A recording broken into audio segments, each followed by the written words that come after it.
So we are in a new season. Last Wednesday was Ash Wednesday, and we had ashes outdoors and had a number of people come by, and it was a good time together beginning this season, which is an ancient church tradition that many Baptists and evangelicals don't bother with. I love the liturgical calendar. I love setting aside certain times of year for just paying closer attention to how our spirits intersect with our lives, our activities, our bodily existence, our relationships with creation, with God, with our community.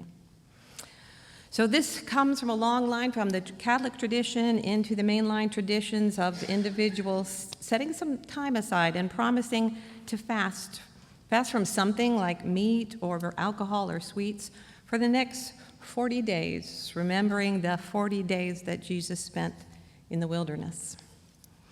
Now, during this season of Lent, in worship, we want to follow this path that Jesus took into the wilderness initiation as a healer, all the way to his death as a criminal on the cross.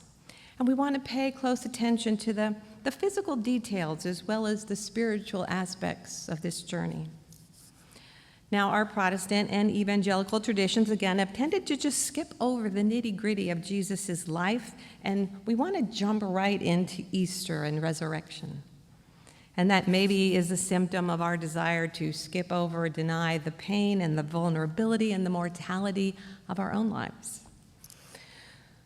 But Ash Wednesday reminds us and invites us to remember our mortality. We say, remember that you are dust, and to dust you shall return. And ashes are symbols in many different cultures of grief and mourning, of repentance for the things that we have done that have harmed others. For us, ashes are a sign that we are not going to skip over the hard stuff. Because we know when you deny any part of your life, yourself, or your history, you will also miss out on the beauty and the joy as well. So this season we will hold the ashes and we will welcome the dust of which we are made, and we will embrace the struggles and the beauty of our earthly existence, following in Jesus' lead. So today we follow him into the wilderness. Now, the wilderness is not a bad place, and nature does not inherently hold evil within it. The wilderness can be uncomfortably cold or burning hot. It might be open deserts or deep, dark forests. I kind of suspect that Jesus may have spent some time seeking out some more wilderness time. He was always sneaking off to pray without the distractions of everyday life, maybe except for the distraction of the beauty of it all in the wilderness. Because wilderness is where you can listen to your heartbeat. Our lives are rarely that quiet. You can listen for the Spirit's voice once you quiet the voices in your own head. Stepping into wilderness takes us away from our favorite distractions. What are your favorite distractions when you don't want to think about difficult thoughts? Maybe social media. My favorite distraction is television. I like watching comedies mostly, things that take my mind off of the difficulties and the responsibilities of my day. And I'll often leave the TV on when I'm working around the house. Does anyone else do that? You hear those sounds in the background. It makes you feel less alone. But at some point, we need to experience the silence, the silencing of the voices around us and the voices in our heads. So our gospel passage begins with these words, "Then Jesus was led by the Spirit into the wilderness to be tempted by the devil," which may seem contradictory that the Spirit would lead Jesus into an experience of temptation. But as we continue through this story, through the weeks ahead, we realize that the purpose of those 40 days are to strengthen him, to prepare him for the difficult decisions that lie ahead. For he's had mostly high moments up to this point. Raised in a loving family, had good training in the synagogue, studying scriptures, this mystical experience of affirmation at his baptism. And then the Spirit leads him into the wilderness, where he fasts alone for 40 days and 40 nights. And we're reminded that 40 days is an important number for the Hebrew experience. The stories in the Old Testament use 40 days as a symbol of a momentous change. The rain fell upon the earth for 40 days and 40 nights while Noah and his family waited for deliverance. And Moses fasted alone in the presence of the Lord for 40 days and 40 nights on top of Mount Sinai as he wrote the Ten Commandments. And Elijah fasted for 40 days and 40 nights when he fled to Mount Horeb, where he encountered God in a still, small voice. And the Hebrew people struggled in the wilderness for 40 years. And we understand that most ancient indigenous cultures describe their initiation experience for their healers, for their teachers, for their prophets. One who is preparing for this life of healer must leave the security of their community and be tested. So when Jesus is fasting alone in the wilderness, it places him in the company of the prophets. So now he is weakened with hunger and exhaustion, and he hears the voice of the tempter ring in his ears, "If you are the Son of God, command these stones to become loaves of bread." Basically, you don't have to suffer like the rest of the common people. If you're a son of God, you could make bread from rocks when you're hungry. The taunts continue. If you're the Son of God, then throw yourself down from the highest point, and angels will come to protect you from pain and suffering.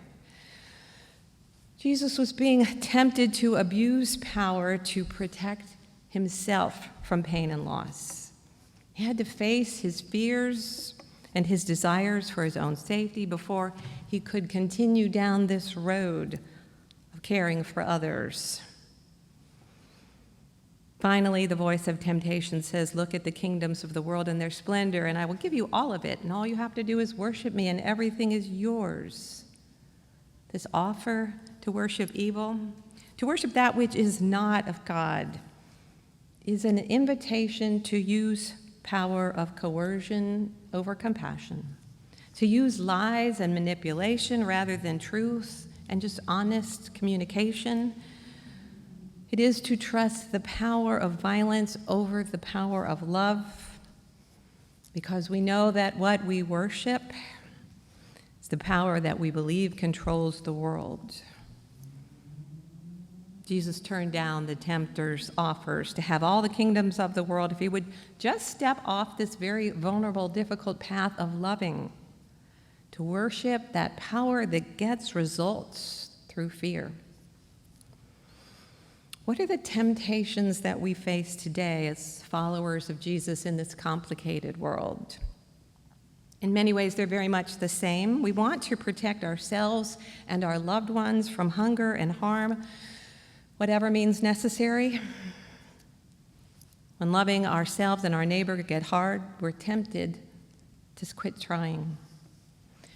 We are tempted to use all of creation as if it were objects to be manipulated to fulfill our desires, no matter the harm that results.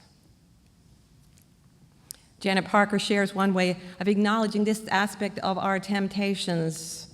For those of us who have fallen into this, she writes, "I was helping with an Ash Wednesday service in Oakview, California, where the ashes were made from trees in a valley that exploded in flames 2 years before the massive Thomas fire.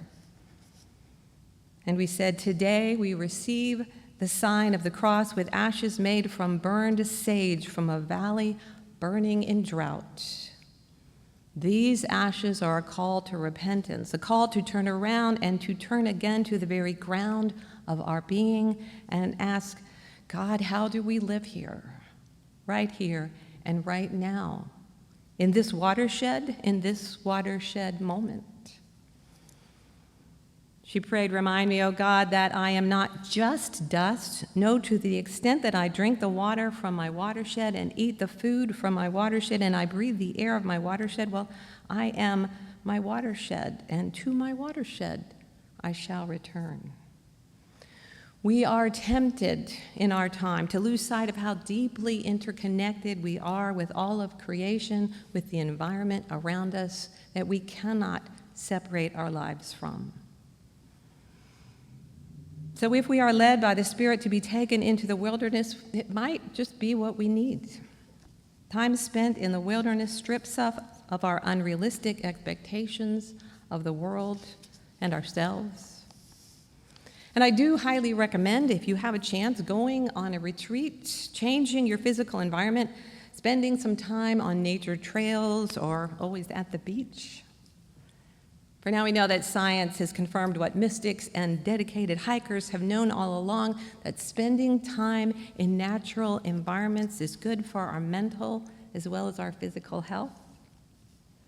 But you don't have to travel to experience a wilderness moment in life. This kind of desert experience can happen in life when there's a change in our routine, when something takes us out of our same old patterns of action. We go through without even thinking about it, and something forces us to change, because we do tend to spend our lives in ruts that keep us comfortable and keep us distracted from really thinking. Sometimes we need to be led into a desert where nothing is predictable, that can wake us up, make us think about maybe the things we could change in order to be the people we were meant to be. Sometimes life places us in these desert times, maybe when we lose a job and suddenly we're not doing the same thing day after day. Or when we have to move and you can't find where anything is. It's not where it should be. You might feel like you're lost in a desert when you develop a chronic illness and you just can't do things the way that you used to. In these kind of times, we are forced by circumstances to stop and reevaluate the way things have always been and who we are now that things in our lives are changing. But sometimes, like now during Lent, we can choose to step into the desert experience. We can put away the distractions that we depend on and listen for what fears tempt us to hide from who we are meant to be. So for the next 40 days, we make an intentional effort to change something, to put something away, to let go of some element of our daily routine, something we've taken for granted or believed that we can't live without. And we take time to observe our reactions. You could also choose to take on a new practice that changes the way you live each day. You could choose to give up meat or sugar, which are luxuries we think that we can't live without. Somehow millions of people do. You could add a daily meditation, which actually is giving something up, because you'll have to give up either your TV time or your doom scrolling and whatever filler you use to fill that time, and give that time to some open meditation. But whatever you choose, pay attention to how you feel when that change occurs. Listen for the Spirit of God to lead you through the fear and the discomfort into greater openness to love yourself and to love others and to love the creation in which we live. The season of Lent invites us to take that same trip into the wilderness of our own hearts, to ask the questions of who we need to be now in this time. So if you miss the ashes on Wednesday, it's not too late. Take some dust, take some ash, take some dirt in your hands and wait for the Spirit to lead. Now let's let the Spirit lead as we sing.